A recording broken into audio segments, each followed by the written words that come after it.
नाज़रीन बुलेटिन के साथ मैं हूं हिना जुबैर सिद्दीकी। सबसे पहले हेडलाइंस। 2006 मुंबई ट्रेन सिलसिलेवार बम धमाकों में मकूका अदालत ने सुनाई सजा। 5 मुजरिमीन को सजाए मौत, 7 को उम्र कैद। जमीयतुल उलमा महाराष्ट्र मकूका कोर्ट के फैसले को हाई कोर्ट में करेगी चैलेंज। मुंबई सिलसिलेवार ट्रेन बम धमाकों पर मकूका अदालत के फैसले का हुकूमत महाराष्ट्र ने किया खैर मकदम। अबू आसिम आजमी ने मुस्लिम नौजवानों को अजियतें देकर जुर्म कबूल कराने का ATS पर लगाया इल्जाम। खुशहाली से मुतासरा किसानों की मदद के लिए महाराष्ट्र हुकूमत की पहल। पेट्रोल और डीजल पर 5 महीने के लिए 5% टैक्स का इजाफा। शराब सिगरेट पर भी बढ़ाया गया टैक्स।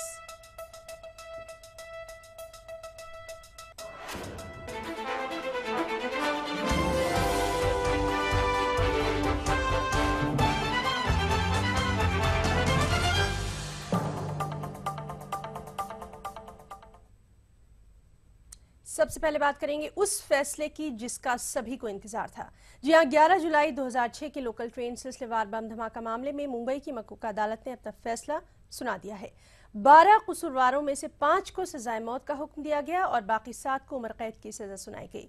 जमीयतुल उलमा महाराष्ट्र ने मकूका कोर्ट के इस फैसले को हाईकोर्ट में चैलेंज करने का ऐलान कर दिया है।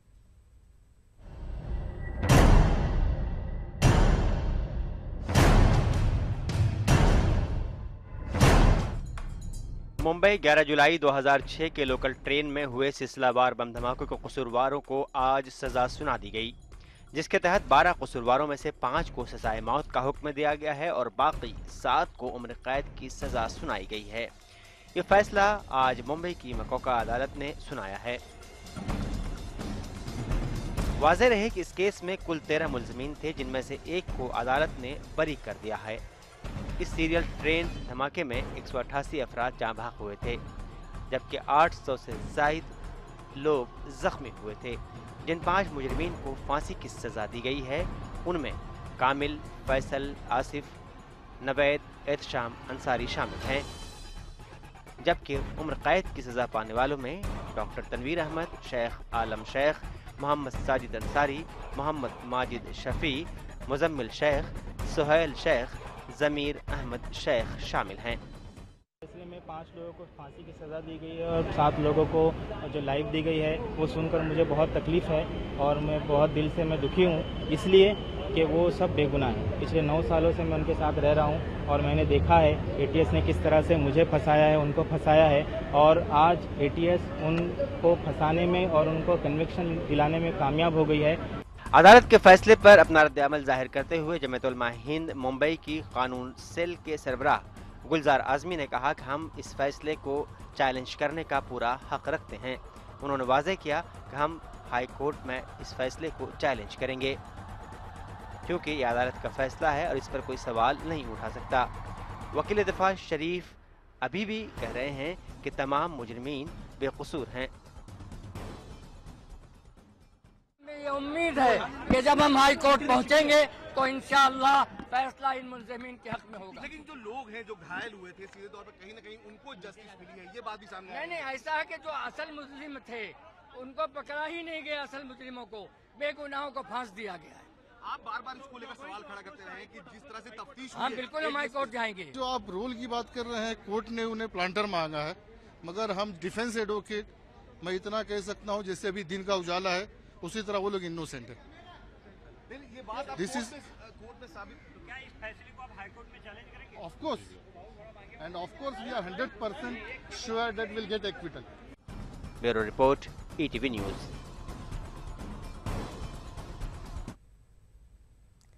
वहीं महाराष्ट्र हुकूमत ने मुंबई सिलसिलेवार ट्रेन धमाकों पर मकूका अदालत के फैसले का खैर मकदम किया है। रियासत के वज़ीर ख़ज़ाना सुधीर मुंगतीवार के मुताबिक फडणवीस हुकूमत में अदालत के कामकाज में तेजी आई है।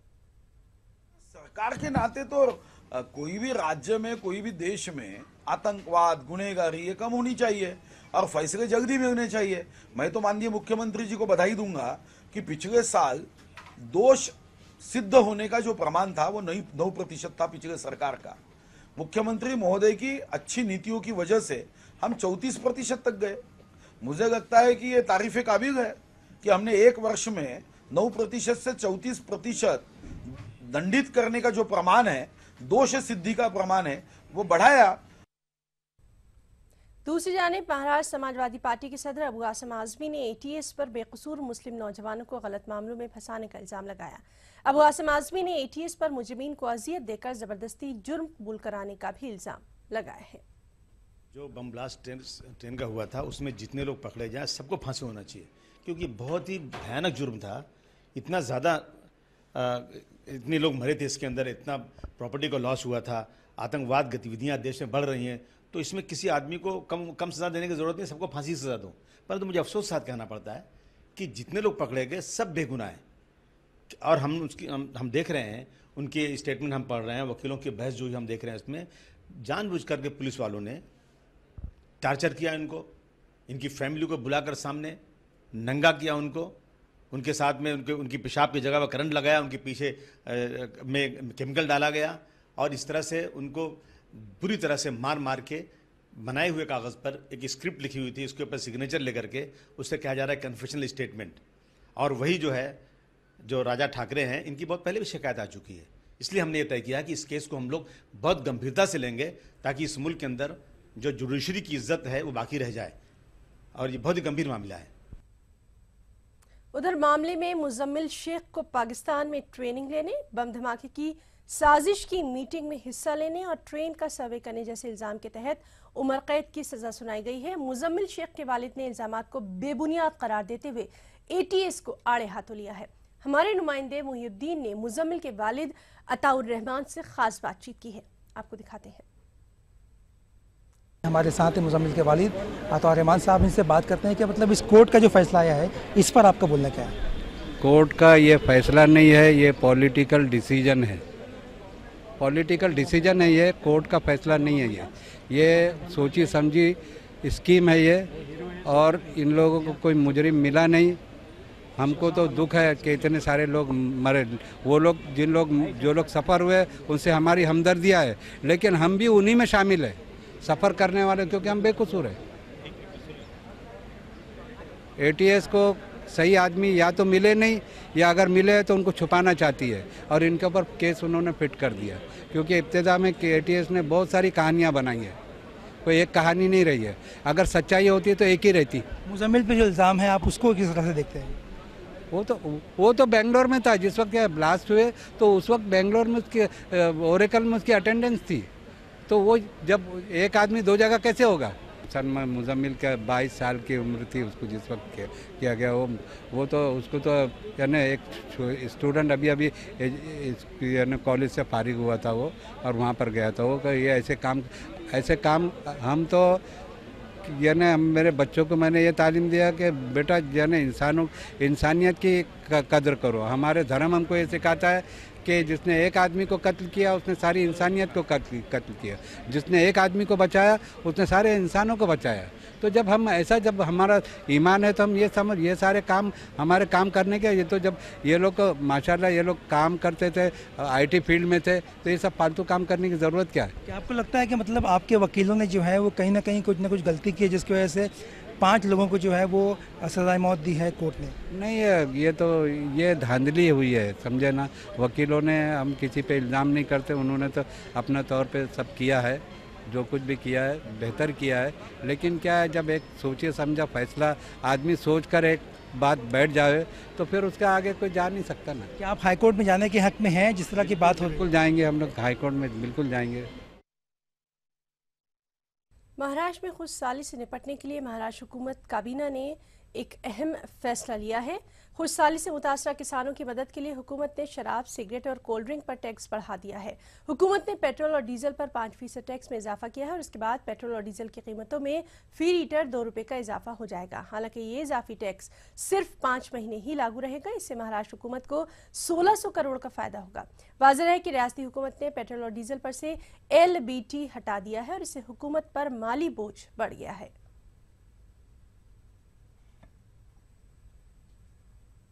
जो किसानों का नुकसान हुआ उसके लिए 1000 करोड़ हमने अप्रैल, मई, जून में दिए,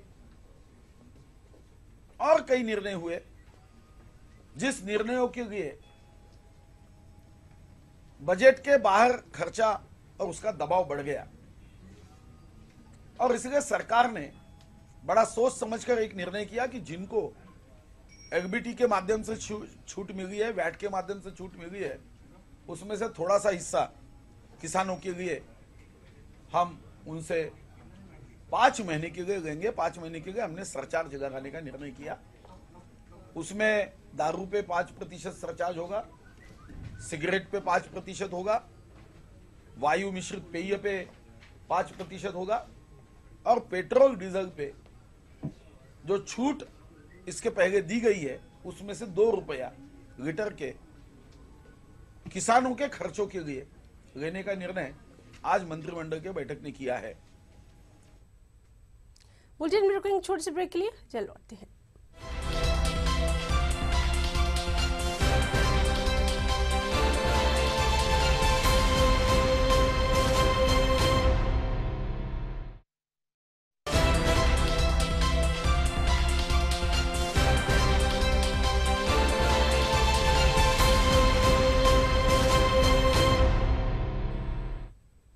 और ब्रेक के बाद अब रुख करेंगे रियासत कर्नाटका से जुड़ी हुई खबरों का। सबसे पहले सुर्खियां। कर्नाटक में किसानों के कर्जजात पर 1 साल का सूद माफ किया जाएगा। खुशहाली की तनाजुर में सिद्धरामैया हुकूमत का अहम फैसला। रामचंद्रपुरा मठ के स्वामी रघुवेश्वर भारती तिब्बी जांच के लिए नहीं हुए हाजिर। रघुवेश्वर भारती की पेशगी जमानत की मुद्दत भी आज हुई खत्म।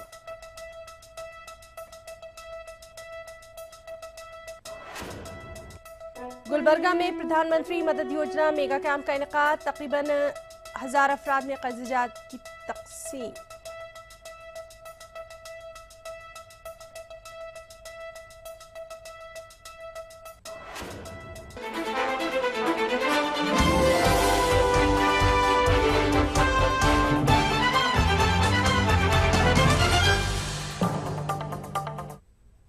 बात करेंगे खुशहाली की। कर्नाटक में खुशहाली की सूरत हाल को देखते हुए रियासती हुकूमत ने अहम फैसला लिया है। सिद्धरामैया हुकूमत ने कोऑपरेटिव सेक्टर के बैंक से हासिल करदा कर्जजात पर 1 साल के सूद को माफ करने का फैसला किया है। हुकूमत के इस फैसले से सरकारी खजाने पर 296 करोड़ रुपए का माली बोझ आयद होगा। रियासती वजीर महादेव प्रसाद ने इस बात की जानकारी दी है। वाज़ेह है कि कर्नाटक में गुज़िश्ता 40 बरसों में अब तक की सबसे बदतरीन खुशहाली की सूरत हाल पैदा हो गई है। रवां साल तकरीबन 400 किसानों ने इस सूरत हाल के सबब खुदकुशी भी कर ली है। आबरूरेजी केस का सामना कर रहे रामचंद्रपुरा मठ के स्वामी रघुवेश्वर भारती आज तिब्बी जांच के लिए हाजिर नहीं हो पाए। अदालत ने रघुवेश्वर को तिब्बी जांच कराने का हुक्म दिया था। इसी दौरान रघुवेश्वर भारती की पेशगी जमानत की मुद्दत भी आज खत्म हो गई। वाज़ेह है कि इस केस में सीआईडी ने रघुवेश्वर के खिलाफ हाल ही में चार्जशीट दाखिल की है।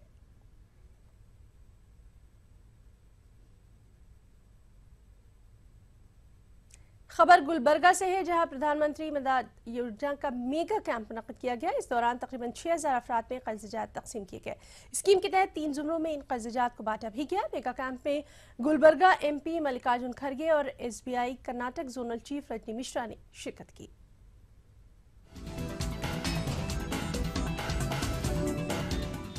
मरकजी हुकूमत की मुतारिफ करदा मदुरा स्कीम के तहत कारोबार के लिए 3 जुमरों में लोन दिया जा रहा है। मदुरा स्कीम के तहत 50,000 से लेकर 10 लाख तक का लोन बगैर किसी जमानत के दिया जाता है। गुलबर्गा में इस ताल्लुक से एक मेगा कैंप का इनेकाद किया गया, जिसमें 6000 से जायद अफराद को कर्जों के चेक तकसीम किए गए। इस मौके पर एसबीआई की जोनल मैनेजर ने ग्राहकों को हर मुमकिन इमदाद की यकीन दहानी कराई। मेरा सबसे यही निवेदन होगा, जो भी आज यहाँ लोन सैंक्शन करा के जाएंगे कि इसका सही अर्थ में उपयोग करिए।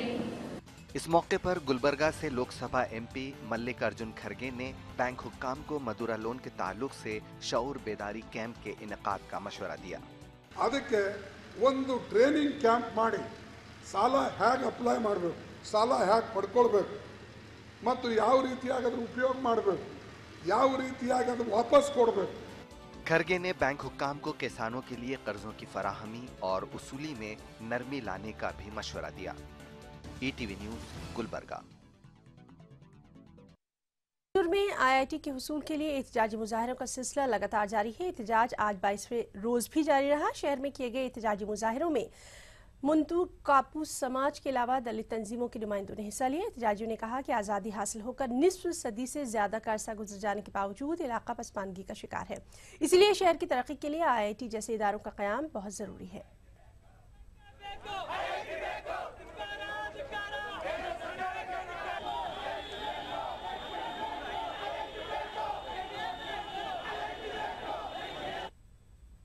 और इसी दौरान समाजी तंजीमों के नुमाइंदों ने अवाम को दरपेश मुश्किलात के पेश नज़र IIT के ताल्लुक से जल्द ही फैसला लेने का हुकूमत से पुरजोर मुतालबा किया। सूबे की तरफ से ये एहतजाज किया जा रहा है, जिससे इस एहतजाज से सिर्फ है ना हुकूमत को है ना कुछ असर नहीं हो रहा, मगर पब्लिक को जो यहाँ पर है ना उनके एहतजाज से ट्रैफिक में रुकावटें पैदा हो जा रही है, तकलीफें अवाम को हो रही है। किसान तंजीमों की तरफ से मैसूरू में रास्ता रोको एहतजाज किया गया। बंडी पालिया के करीब वाक़ कौमी शाहराह नंबर 212 पर किसानों ने पुरजोर एहतजाज किया। कर्ज में मुब्तला किसानों की खुदकुशी के वाक़यात पर तशवीश का इजहार किया और रियासती और मरकजी हुकूमतों पर बरहमी जाहिर की गई। एहतजाजियों ने इंतबाह दे डाला कि अगर मरकजी और रियासती हुकूमत इस जानिब मुनासिब तवज्जो नहीं देती हैं तो एहतजाज में मजीद शिद्दत लाएंगे।